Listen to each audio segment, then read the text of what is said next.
Tengan todos un cordial saludo. En este video que lleva por nombre Contaminación por incineradores, el cual es una actividad referida al curso de especialización Control de la Calidad Medioambiental de la carrera Licenciatura en Ciencias Químicas de la Universidad de El Salvador, Facultad Multidisciplinaria de Occidente, impartida por el catedrático Máster Edith Edgardo Méndez, y el cual será presentado por servidor Kevin René Calderón Gutiérrez y mi compañero Raúl Mauricio Flores Guevara. Nuestro objetivo con la realización de esta actividad es conocer acerca de los incineradores y los impactos negativos al medio ambiente y la salud de los seres vivos, así como veremos más adelante en el desarrollo de cada uno de los puntos de este video.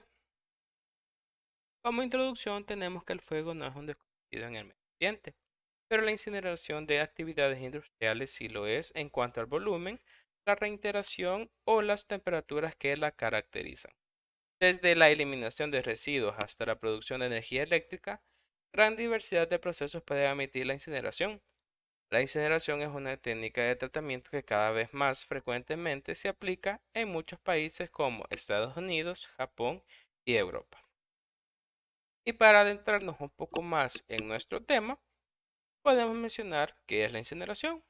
Y la incineración es una técnica de tratamiento de residuos que permite reducir su volumen, su peso y modificar su composición mediante la destrucción o aprovechamiento energético. La incineración es un proceso complejo que debe ser cuidadosamente diseñado y operado. Requiere de altos costos de inversión, operación y mantenimiento, así como mano de obra calificada. Sin embargo, se trata de una tecnología demostrada y disponible comercialmente para el tratamiento de residuos peligrosos. De hecho, es claramente aceptada como la mejor alternativa disponible para la destrucción de la mayoría de los residuos orgánicos peligrosos. Pero todos deben cumplir con normativas que se aplican en el lugar donde se ubicará dicha instalación. Esta combustión se realiza en una instalación que suele llamarse planta de incineración, proyectada y construida para tal fin. Y podemos continuar mencionando qué es un incinerador. Un incinerador es una unidad o instalación que se utiliza para quemar basura y otros tipos de desechos hasta que se reducen a cenizas. El dispositivo está construido con materiales pesados y bien aislados, de modo que no emite cantidades extremas de calor externo. Los altos niveles de calor se mantienen dentro del horno o unidad para que los desechos se quemen de manera rápida y eficiente. Si se dejara escapar el calor, los desechos no se quemarían tan bien. En estos hornos está diseñado para eliminar la basura o los desechos de manera efectiva, eliminando el alto costo de transportarlos y depositarlos en otro lugar, acumulando aún más basura encima de los vertederos existentes. Los incineradores también sirven para evitar que materiales peligrosos lleguen a los vertederos, donde pueden dañar a las personas, incluidas las que trabajan en tales instalaciones. Otro beneficio es el hecho de que el dispositivo puede producir energía en el proceso de quema de desechos, aunque no todos realmente aprovechan esa energía. Además de reducir la gran cantidad de desechos sólidos en aproximadamente un 90%, un incinerador también se puede usar para administrar ciertos materiales que no se pueden eliminar de manera adecuada, simplemente arrojándolos en otro lugar debido a problemas de salud y seguridad pública. Las temperaturas extremas producidas por este tipo de horno pueden destruir ciertos peligros biológicos, así como otros materiales tóxicos que se encuentran en los desechos médicos y peligrosos. También se puede descomponer otros materiales peligrosos y nocivos, como drogas confiscadas, armas biológicas y contaminantes. El uso de estos hornos, así como todos los demás procesos mediante los cuales se eliminan los desechos, está estrictamente regulado para proteger la salud humana y principalmente el medio ambiente. Y algo muy importante, cómo funciona el incinerador. En un incinerador la sustancia se descompone por oxidación a altas temperaturas, a 800 grados centígrados más. El residuo, o al menos sus componentes peligrosos, deben ser combustibles para que sea factible destruirlo.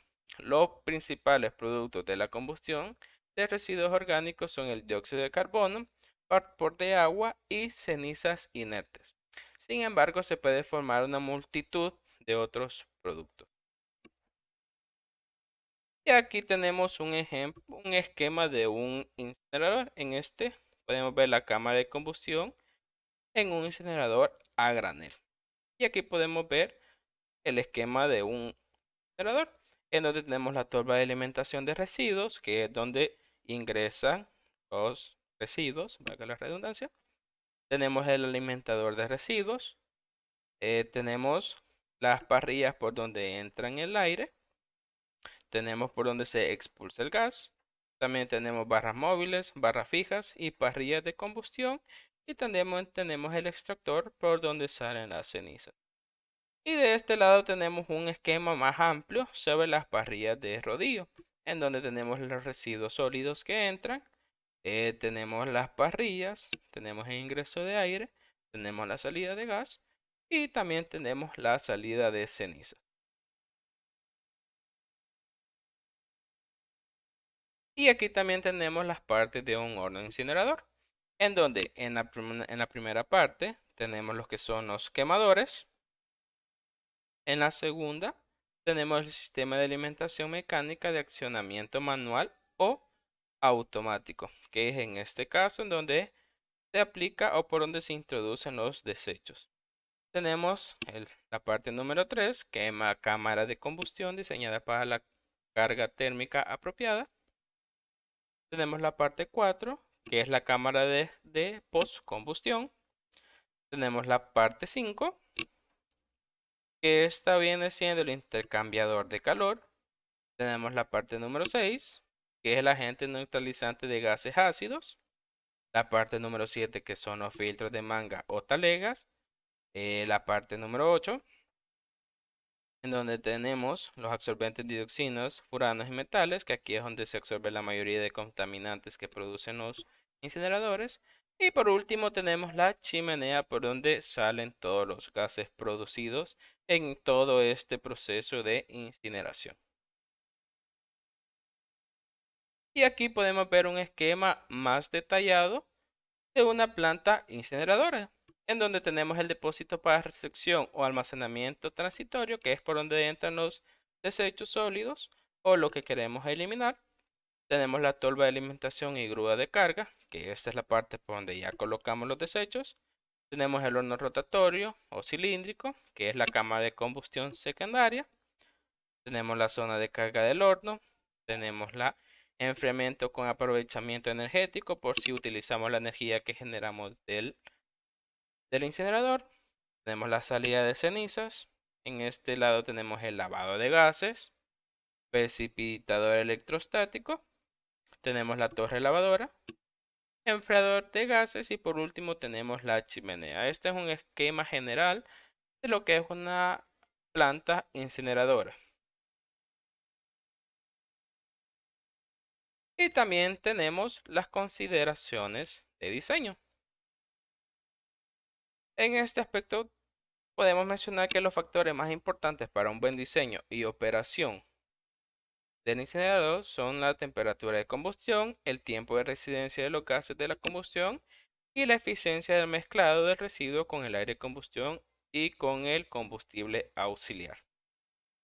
Las propiedades dinámicas, químicas y térmicas del residuo son importantes para determinar los requisitos de tiempo y temperatura para su destrucción.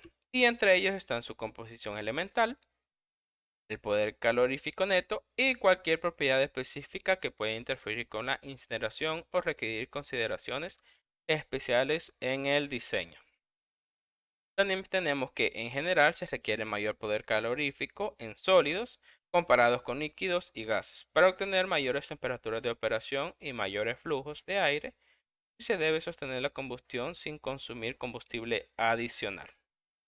Y acá es algo que podemos mencionar que es muy importante, que aunque la combustión sostenida o la combustión autógena es posible con poderes caloríficos tan bajos como son 9.3 megajoules por kilogramos.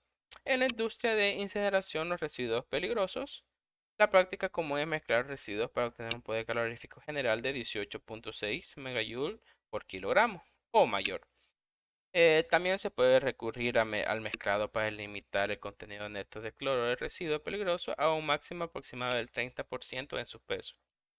Así se reducen las concentraciones de cloro en los gases de combustión, el cloro y, en especial, el cloruro de hidrógeno formado por el cloro es muy corrosivo. Oxidan el ladrillo refractario y el incinerador y lo hacen fallar.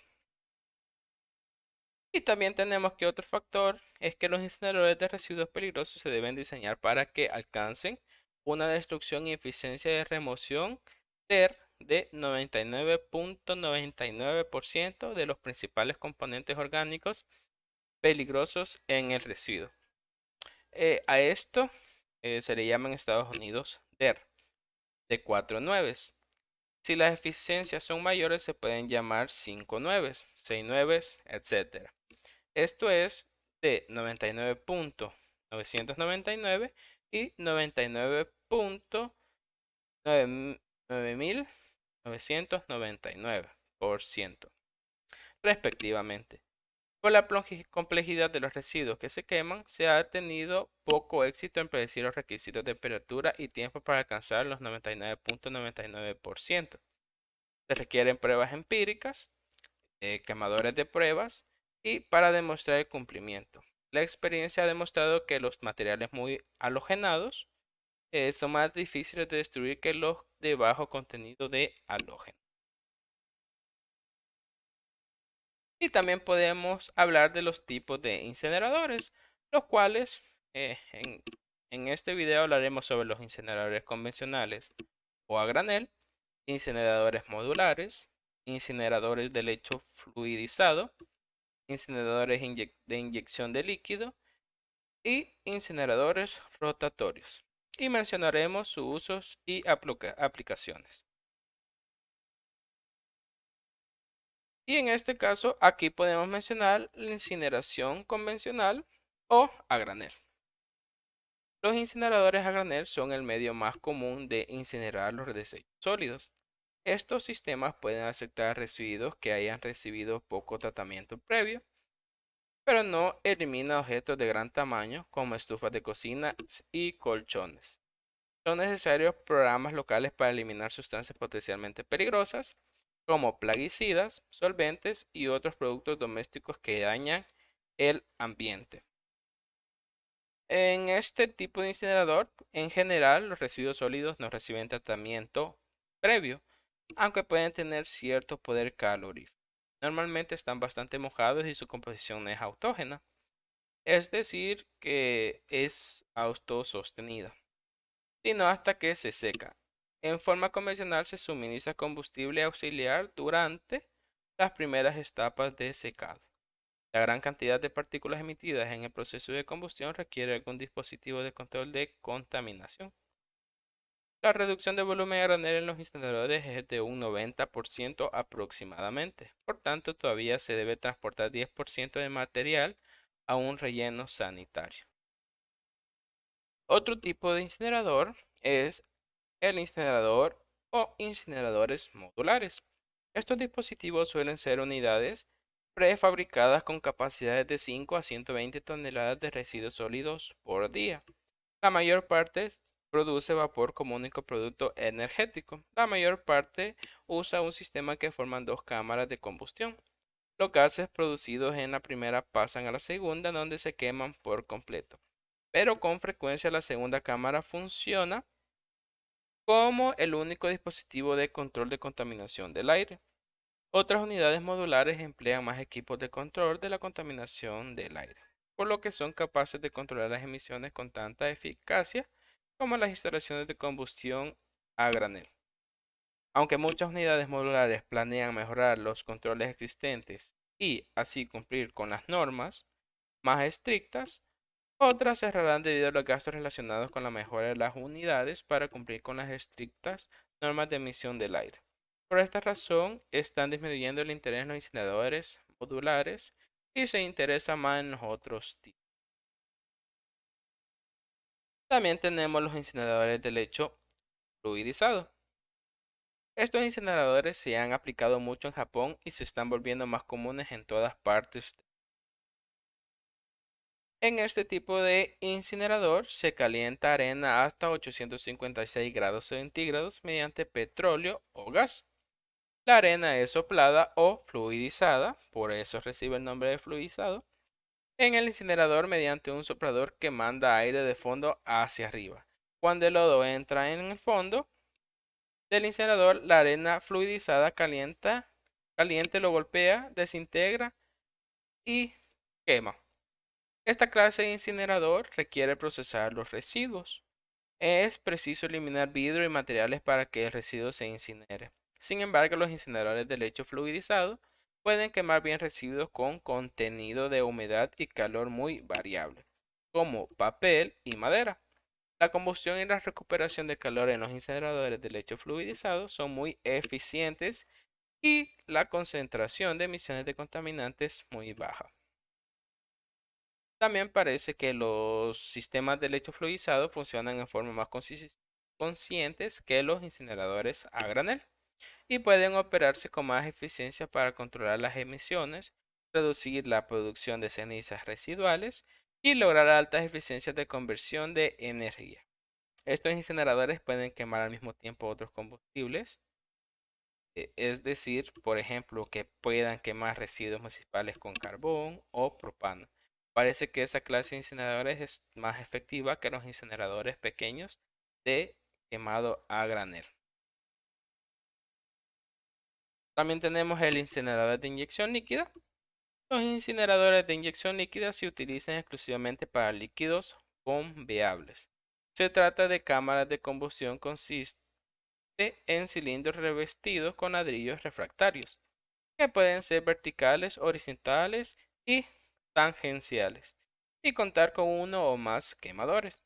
El diseño de los quemadores resulta ser uno de los factores más críticos para lograr elevadas eficiencias de destrucción. La temperatura de operación está en el rango de los 1000 a los 1600 grados centígrados aproximadamente y los tiempos de residencia entre 1,5 y 2 segundos. En la figura presenta un esquema de este tipo de cámara y aquí podemos ver el esquema, ¿verdad? Que tenemos que descargar tenemos el residuo acuoso, el combustible auxiliar, residuo líquido, aire o vapor atomización, el aire primario, tenemos la llama, tenemos el spray donde entra el residuo acuoso, vapor, aire, tenemos la pared de refractaria, tenemos la cámara de combustión que está alrededor de los 1000 a los 1600 grados centígrados. Tenemos que de 1,5 a 2 segundos de tiempo de resistencia del gas de combustión. Y tenemos la descarga de recuperador de calor. Y este es un tipo de sección transversal. También la mayor parte de incineradores de residuos peligrosos inyecta estos en la cámara de combustión mediante una boquilla de atomización de 350 a 700 kilopascales. El tamaño de estos incineradores de líquido varía de 300.000 a 9 megajoules de calor desprendidos por segundo. Con frecuencia se utiliza un combustible auxiliar como gas natural o petróleo. Cuando el residuo no es autógeno, los residuos líquidos se atomizan formando gotitas finas al inyectarlos. Con los atomizadores a las boquillas se obtienen tamaños de gotita del orden de 40 a 100 micrómetros. La gotita se volatiliza en la corriente de gas caliente y este se oxida. La destrucción eficiente de los residuos peligrosos requiere minimizar gotas no evaporadas y vapores que no reaccionan. El tiempo de residencia, la temperatura y la turbulencia se mejoran para aumentar la eficiencia de destrucción. Los tiempos de residencia normales son de 0,5 a 2 segundos. Las temperaturas de incineración suelen ir de los 800 a los 1600 grados centígrados. Y esto es benéfico tener una gran turbulencia para alcanzar la destrucción efectiva de las sustancias orgánicas en los residuos. Dependiendo de si en el flujo de líquido en el incinerador es axial, radial o tangencial. Se pueden disponer quemadores adicionales y combustibles y boquillas separadas de inyección para alcanzar la temperatura, la turbulencia y el tiempo de resistencia necesario. Las unidades verticales son menos propensas a acumulación de ceniza y las unidades tangenciales tienen una desprendimiento mucho mayor de calor y en general el mezclado es mejor. Y por último tenemos los incineradores o hornos rotatorios. Los incineradores de horno rotatorio cuentan con cámaras cilíndricas recubiertas de refractarios que cuentan con una leve inclinación horizontal y rotan a una velocidad. Este diseño permite que los residuos que ingresan por un extremo se desplacen mezclándose a través del horno hasta ser descargados en el otro extremo. Cuentan con un quemador ubicado del lado de la alimentación que utiliza combustibles o residuos líquidos de alto poder calorífico. El tiempo de retención de los sólidos en alrededor de 1 hora y el mismo está determinado por la incineración o por la inclinación, la velocidad de rotación y el largo de la cámara.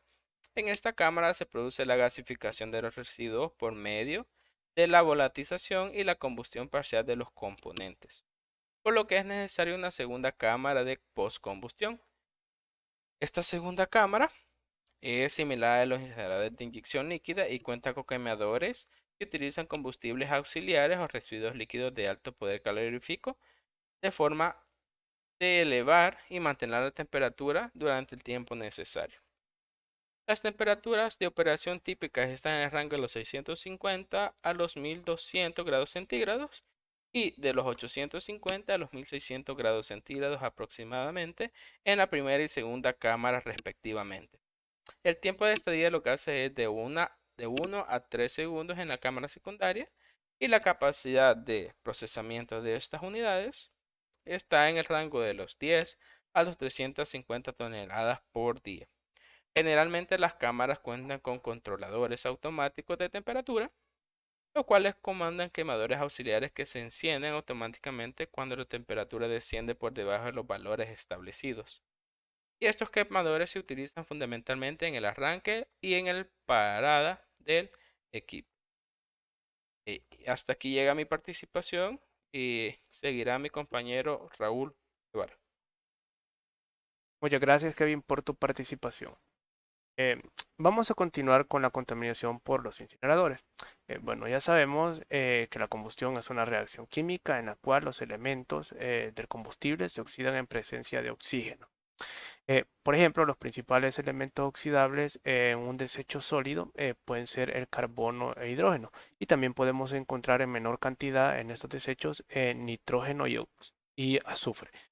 Eh, Mediante una oxidación completa a estos elementos, podemos darnos cuenta que para el carbono podemos obtener dióxidos de carbono, para el hidrógeno vapor de agua y para el azufre y el nitrógeno podemos obtener sus respectivos óxidos. Eh, es muy, es preciso conocer los porcentajes de estos elementos, también el contenido de humedad de este desecho, eh, para poder determinar los requisitos estequiométricos de aire a utilizar en ese proceso y también poder pronosticar el flujo y la composición de los gases de combustión de este proceso. Ya en condiciones reales se requiere un exceso de oxígeno porque se busca aumentar la producción de productos de combustión completa que los productos de combustión incompleta. Eh, la incineración de compuestos orgánicos halogenados nos va a formar ácidos halogenados. Estos van a requerir un tratamiento adicional para poder asegurar emisiones ambientalmente aceptables. Eh, los compuestos orgánicos clorados son los hidrocarburos halogenados más comunes que se encuentran en los residuos peligrosos. La incineración de estos con un exceso de aire forman dióxido de carbono, agua y cloruro de hidrógeno. Y en este caso podemos ver una ejemplificación de dos reacciones de incineración, en la cual una se trata el dicloroetano y en otra es la destrucción del etilmercaptano. En ambas se da la formación de similares productos, a diferencia que para una se forma el cloruro de hidrógeno y para la segunda dióxido de azufre, que por lo general estos tienen un límite de emisiones máximos y lo cual deben o reducirse esas emisiones o eliminarse por completo. Los subproductos de la incineración de residuos peligrosos también se puede deber a la combustión completa, así como los productos de la combustión completa. Eh, por ejemplo, se menciona acá los productos de la combustión incompleta, incluyen al monóxido de carbono, hidrocarburos, aldehídos, ácidos orgánicos, hidrocarburos policíclicos, aromáticos policíclicos. Pero estos compuestos en un incinerador muy bien diseñado, estos productos están en cantidades insignificantes. Y si los incineradores pueden estar mal diseñados o mal operados o los pueden sobrecargar, estos productos de combustión incompleta pueden causar amenazas ambientales. También las emisiones de las partículas suspendidas también se producen durante la incineración. Entre ellas podemos tener partículas de óxidos, sales minerales, eh, material residual, así como fragmentos de combustibles mal quemados que se pueden encontrar en esta ceniza. Y esta ceniza es considerada un producto de la combustión y también se considera como un residuo peligroso, ya que los metales que no se volatilizan terminan en esta ceniza y los compuestos orgánicos no quemados también pueden encontrarse en ella. Para esto lo que se hace es que cuando quedan estos compuestos orgánicos, la ceniza se vuelve a incinerar y antes de tirarla se debe eliminar o retirar los metales pesados en ella. Ahora que ya tenemos una descripción general de todo lo que se produce en un incinerador, vamos a ver los efectos que pueden causar algunos de ellos. Por ejemplo, para el efecto de las partículas, pues nos damos cuenta que la deposición de partículas sólidas sobre las plantas entorpece la fotosíntesis y el intercambio de gases, eh, ya que diversas sustancias asociadas a las partículas pueden llegar a penetrar en el cuerpo de la planta, independientemente del daño que puedan causar en el organismo. En los organismos productores, esta es la vía de paso de los metales pesados hacia los consumidores. Eh, También las partículas sólidas en forma de polvo se añaden a polen, a bacterias o a esporas y pueden afectar directamente a los órganos respiratorios de los seres vivos e indirectamente a otros órganos donde pueden interferir con las funciones vitales, tal como lo hace el plomo, o actuar como agentes de enfermedades inflamatorias. También tenemos los efectos de los óxidos de azufre, de nitrógeno y de carbono, de sus compuestos y también de los halógenos y de sus derivados. Por ejemplo, los óxidos de azufre originan perturbaciones considerables en los vegetales, reducen su crecimiento y reducen el crecimiento de las cosechas. Tanto la exposición crónica como la aguda puede llegar a matar a las plantas. Algo similar ocurre con los animales, les dificulta su respiración y puede llegar al punto de matarlos. También tenemos los gases sulfurosos, pueden participar en las reacciones que originan productos peligrosos, como el ácido sulfúrico, el sulfito y el bisulfito, que estos tienen potencial, desde el punto de vista de la química, son potencialmente mutagénicos.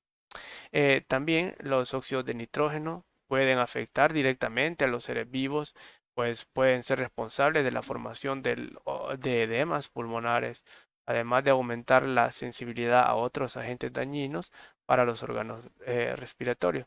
Estos pueden ser responsables indirectamente de otros muchos daños, pues estas sustancias se descomponen fácilmente por la acción de la luz y tienden a generar diversos compuestos, incluso de mayor toxicidad. También tenemos los óxidos de carbono, son los contaminantes más abundantes de la atmósfera. Por ejemplo, el monóxido de carbono es un veneno directo y acumulativo para los mamíferos. El dióxido de carbono es el principal responsable del efecto invernadero y también la lluvia ácida, en este caso mencionando la lluvia ácida, que esta es la precipitación acuosa con un pH inferior a 5,7 y la acidez de esta lluvia ácida se debe a la presencia de óxido de azufre, de nitrógeno, además del dióxido de carbono. También tenemos el flúor y sus compuestos, por ejemplo, tales como el fluorhídrico o el fluorosílico, que son tóxicos para las plantas y para los animales, incluso en concentraciones muy bajas, y su efecto es acumulativo a través de las cadenas tróficas. Un ejemplo de esto puede ser como la fluórisis del ganado.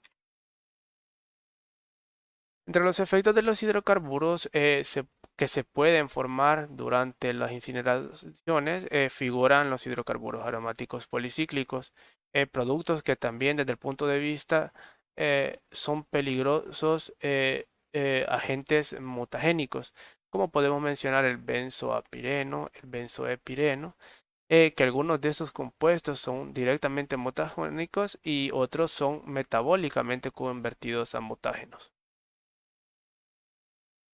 Pero quizás sean las dioxinas y los furanos, los derivados de la incineración o los productos de la incineración más populares. Ambos, tanto dioxinas como furanos, se forman durante la incineración y esto va a depender de la naturaleza del residuo incinerado, de la presencia de catalizadores y de las condiciones de combustión.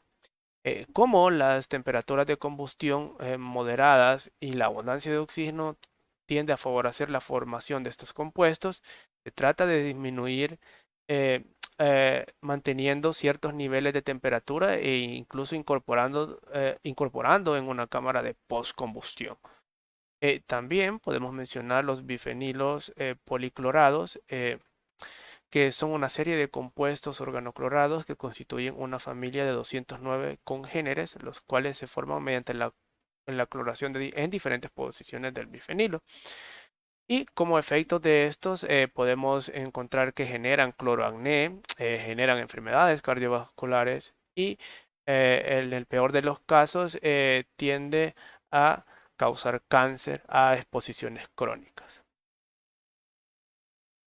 Ahora vamos a hablar un poco acerca del control de la contaminación y nos damos cuenta que en un equipo normal de la contaminación del aire o en el equipo normal del control de la contaminación del aire, en un incinerador incluye dispositivos como posquemadores, lavadores con líquidos, separadores de niebla y también se requiere de un dispositivo de control de partículas finas. En este caso, el más utilizado son los precipitadores electrostáticos.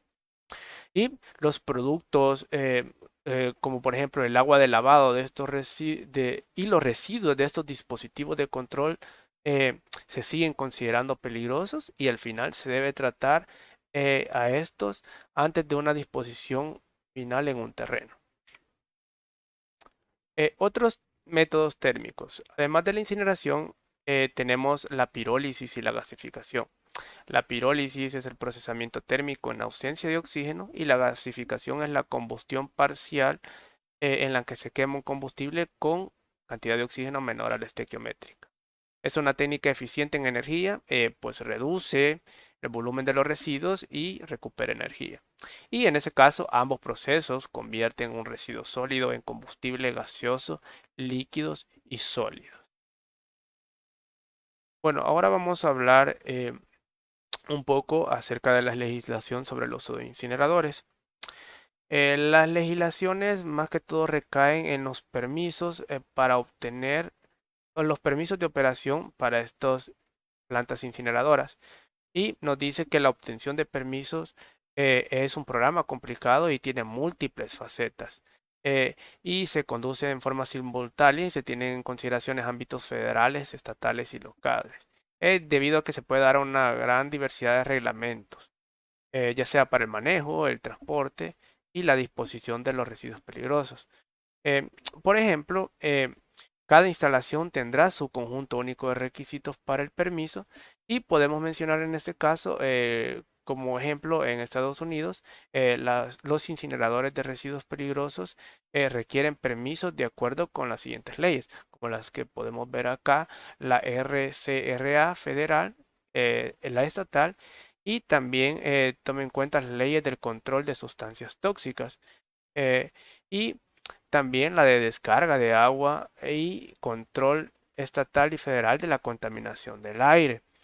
Cada una de ellas va a requerir datos que respalden la operación de un incinerador a eficiencias iguales o mayores a los valores determinados por la legislación ambiental. Y cada permiso va a requerir una audiencia pública, así como también una descripción de los efectos sobre el ambiente. Entonces, los incineradores de residuos peligrosos deben cumplir perfectamente tres normas de eficiencia. En este caso, la primera es los principales componentes orgánicos peligrosos y esta norma esta norma de eficiencia nos establece que se debe dar una eficiencia de destrucción y eliminación de cada componente peligroso designada en el permiso y esta debe de ser del 99.99% o mejor. También tenemos al ácido clorhídrico, que en esta norma lo dice que un incinerador que queme residuos peligrosos y produzca emisiones por la chimenea mayores a 1.8 kilogramos por hora de cloruro de hidrógeno deberá controlar las emisiones de esta sustancia. El objetivo es que la tasa de emisión no supere la mayor de las siguientes cantidades, que es 1.8 kilogramos por hora. También nos habla de las partículas y nos dice esta norma que las emisiones de partículas de chimenea se limitan a 180 miligramos por metro cúbico de estándar seco para el gas de chimenea corregido al 7% de oxígeno. El apego a estas normas de funcionamiento se va a documentar con un quemado de prueba de los corrientes residuales en la instalación. Como parte de la solicitud de permiso, según la RCRA, se debe elaborar un plan de quemado de prueba y en ese se debe detallar el análisis del residuo, una descripción de técnica del incinerador, procedimientos de muestreo y vigilancia y un programa y protocolo de la prueba, así como la información de control. Si la EPA determina que el diseño es adecuado, se le otorga un permiso provisional o tentativo que permite al propietario o al operador construir el incinerador e iniciar el procedimiento de quemado de prueba. Ahora, yéndolos a la legislación de El Salvador, esta contiene las siguientes consideraciones sobre el uso de incineradores. Primero, tenemos el reglamento especial en materia de sustancias, residuos y desechos peligrosos, en el cual en el artículo 35 nos menciona que la pirólisis, la incineración u otro método destructivo de desechos peligrosos debe ser realizado en lugares autorizados para tal efecto, evitando la contaminación ambiental. También tenemos un artículo referido a las emisiones del equipo incinerador, en los cuales el artículo 43 nos menciona que las emisiones que deriven del equipo incinerador deben cumplir con lo establecido en las normas de emisión vigentes. También tenemos otro artículo referido a la incineración de desechos peligrosos, en este caso el artículo 44, que nos dice que en aquellos casos en que se incineren en residuos peligrosos capaces de generar dioxinas u otros contaminantes peligrosos, la incineración y el tratamiento de gases efluentes se deberá realizar en condiciones de temperatura que se asegure que se minimizará la generación de estos compuestos. También tenemos un artículo referido a los bifenilos policlorados y sus derivados, en los cual es el artículo 43 y este nos dice que el confinamiento de bifenilos policlorados y derivados o de desechos que los contengan no deberá realizarse en el territorio nacional y es obligatorio su tratamiento y la eliminación de estos. También tenemos un artículo referido a la inspección y a la vigilancia. En este caso es el artículo 78 y lo dice que el ministerio podrá efectuar actos de inspección, auditorías necesarias para verificar el debido cumplimiento de las reglas técnicas, de las normas de la calidad ambiental y las disposiciones de la ley y de este reglamento.